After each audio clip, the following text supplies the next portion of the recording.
们在人际关系里面主要就是亲情、爱情跟友情，其他就是一般像同事或是同学之间等等。那听说在爱情里面情商越高越幸福，所以我们今天就要来看看各位在爱情中的情商有多高呢？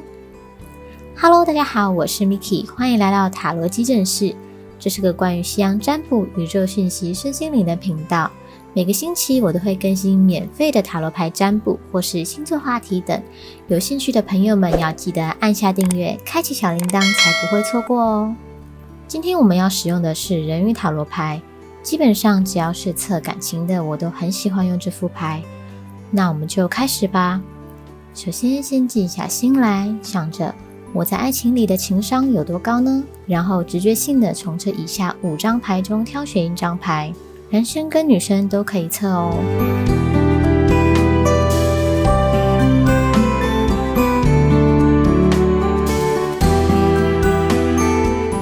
A. 愚者逆位，爱情情商指数40分，较为不羁没耐性，孩子气，比较不会解决问题。选择这张牌的朋友们，各位天生就比较孩子气一点，在面对感情的时候更是如此。不管对外面的世界的包装是如何，各位认为在交往对象面前就是要可以做自己，彼此都应该去包容彼此最真实的样子。话虽然这么说没错，可是各位希望对方包容自己，自己却很难去真正包容对方的缺点跟真实的样子。我们都知道真实的样子是种坦诚，但相对的有好就有坏，同时也会是最私人的那一面。各位在包容对方的这个部分可能就没办法做得比较好，会比较难接受对方真实的样子，可能跟一开始建立的形象有所落差。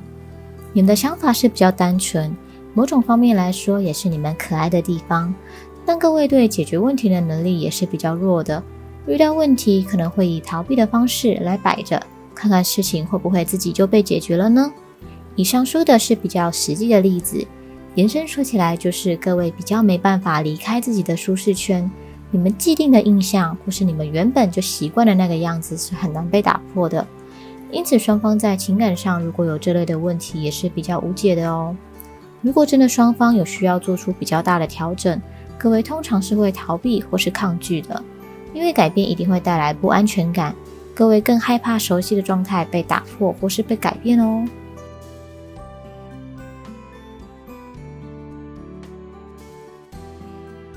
B. 教皇正位，爱情情商指数70分，能在问题中做出最适当的权衡，但容易忽略情人的感受。选择这张牌的朋友们，各位的情商是很高的，但是这是在普遍的情况下，你们是团体中的和事佬，很会做人，面面俱到，这听起来不错，对吧？但以上说的是一般的情况下，今天我们主题是讨论在爱情里的情商，这个时候你们的面面俱到反而是有点小扣分咯。你们会极力让整体局面往好的方向走，可是往往这个时候就会把情人的感受摆在后面。举例来说，可能同样的时间跟资源之下，会以团体或是朋友为重，可能各位内心觉得情人要相处的机会很多，或是情人应该要包容各位，但1次2次没问题，如果太频繁，反而会让情人觉得自己不如你的那些好朋友，有被忽略的感受哦。会有这样的问题，其实也是因为各位的原则性比较高，各位认定的价值观比较偏向以大局为重，这坦白说也比较难更改。但这边也建议各位，下次再遇到类似的问题的时候，不要径自就把情人排在后面，不如想想看有没有办法让两者兼顾，毕竟情人没有义务一定要一直退让跟包容，爱情本来就有它的独特性呀。有时候拒绝朋友的邀约，或是可能带着情人一起出席聚会等也不错，换个方式去试试看，也许会有不一样的气氛哦。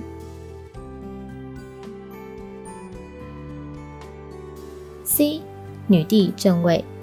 爱情情商指数90分，大方又温柔，能够利用现有的资源来给大家满意的处理方式。选择这张牌的朋友们，各位在爱情的情商可以说是极高，跟上面的朋友比较不一样的是，各位是把情人放在前面一点的位置的，但当然并不是说完全偏袒，只是在做决定的时候会以对方的感受为主，然后再以所握的资源去做出让大家都满意的决定。各位给人的印象是比较大方得体的，在爱情中也是比较会照顾另一半的角色，就算年纪不一定比对方大，表现出的细节也可以看出来，各位除了会照顾对方之外，也能够把自己打理好，算是全能吧。虽然有时候觉得有点累，但其实呢也都是一时的。在问题解决完的时候，或是自己的努力获得某种成果的时候，那些辛苦都会烟消云散。刚刚所提到的资源，各位也是蛮容易获得各界资源的，并不是硬从人家身上拔下来的那一种，而是各位就是有种让人家会想要给予协助，或是想要跟你一起合作些什么的。论感情的话，对方也乐意为各位付出，或是说对各位说的话蛮上心的。所以基本上在人际这一块，不管是感情或是一般人际上，各位都是蛮不错的哟。第一，女祭司正位，爱情情商指数60分，情感上较为压抑，显得有点无情，以理性为出发点，容易令情人误会。选择这张牌的朋友们，你们比较理性，凡事都实事求是，并不是说你们情感不丰沛，而是性格较为压抑，在情感的前面会盖上理性的防护罩。如果先不讨论爱情，各位在一般的状况来说是非常理性睿智的，非常讲究科学根据，或是有什么证据或是实质的经验等等，能够一眼看穿问题的症结点去对症下药，可以说是个好军师，也很擅长吸收新知，遇到一个问题就可以多学一点的意思。不过如果这个状况搬到爱情上来说，却是有点不妙的，毕竟谈感情并不是走理性这一块，各位可能会在面对感情时太过理性，而让对方觉得沟通就像在开辩论会，要什么证据要什么道理，感情这样谈起来的确是有点无情了吧。建议各位在尝试感情这一块多表达一点自己的感受，也先抛开那些头头是道的道理，或是之前看过的经验范例的。感情是两个人的事，你们的故事只能由你们跟对方去编写，而不是去抓过去的经验或是别人过往的经验来做堆叠哦。再来，感情也没有什么道理，主要都是两者的心意跟感受。如果可以多表达一点自己的心意，很多问题是会迎刃而解的哦。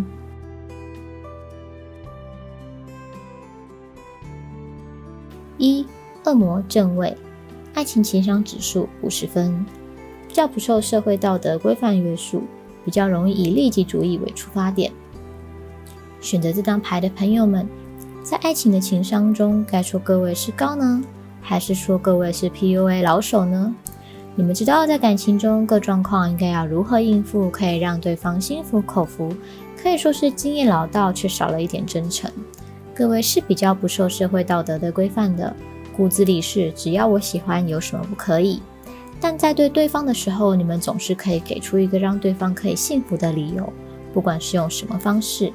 两人之间的问题在当下的确能获得看似不错的解决，但这仅于表面哦。各位心里打什么主意，那又是另当别论了。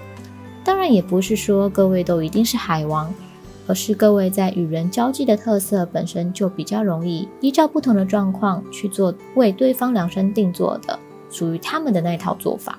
可能拉出感情放到一般人际关系上也有这种能耐，算是比较利己主义的。这没有什么对错，每个人的特质本来就不同，只是有时候可能也会以不伤害对方的前提之下，从对方身上捞一些好处，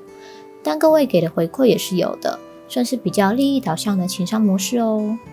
以上就是这次的占卜结果，这边要再次提醒大家，大众占卜没办法按照每个人的状况去量身打造，它只是一个大方向给各位参考。如果要比较细的占卜，也可以来找我进行1对1占卜哦。希望大家喜欢这次的主题，有什么想做的主题也可以提出来，帮我出些主意。那我们下次见喽，拜拜。